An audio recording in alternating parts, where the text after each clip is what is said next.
Hi, my name is Phil. Welcome to my video on how to shoot birds.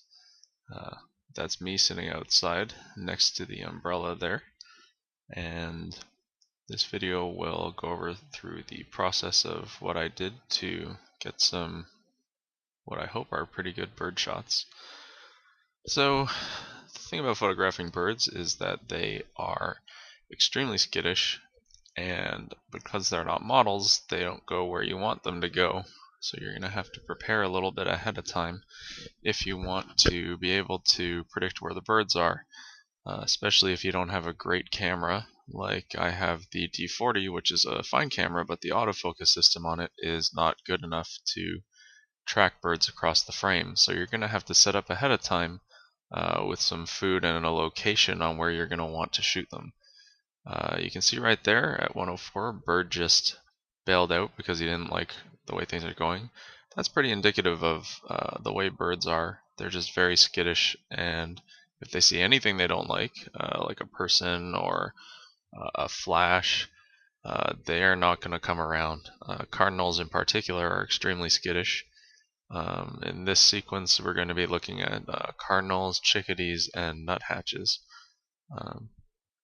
So one of the things about shooting birds is that you're going to want to set up ahead of time with bait, and you're going to want to bait the same area for a long time so the birds know where to go to get the food.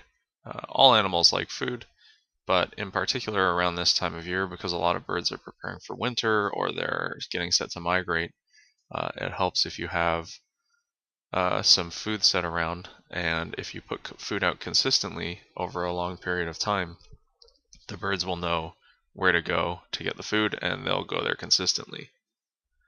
So here's where we set up our food. It helps if you have a hide. This is from inside a shed where we're going to be taking the photos. So we set up food in a pile outside the branches so that the birds know where to go. We put two flashes on the side, one on the left, one on the right for some cross lighting, and a stick so that things look a little bit more natural when we're taking the photos. The flashes we used were two LumoPro LP160s with Cactus V5 triggers on light stands. They're really good triggers, and the flashes are pretty powerful. And of course the camera we used was a D40 with a 70 to 300 VR lens. Not the best camera, but it syncs at 1/1000th of a second. Or actually faster than that.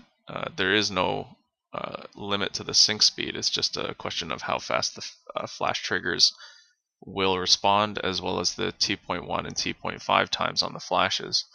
In this case, with the Cactus V5s, we're limited to 1/1000th of a second. So you can see me here inside the shed. The birds still can see you, but they're not getting too nervous right now.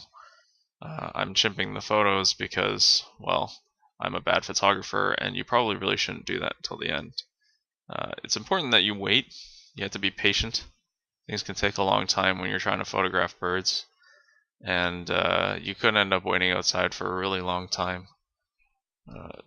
It could take several hours, and the weather might turn, and you might not see a bird for a long time, but that's just kind of part of it, because you can't really tell birds what to do like you can with a model. That's just part of the situation, and you're going to have to expect it. But in the end, you might get some nice shots, and hopefully it'll be worth it for you. So, yeah, this is me outside again, just watching again. Thanks for watching. I hope you enjoyed it and maybe learned something, and hopefully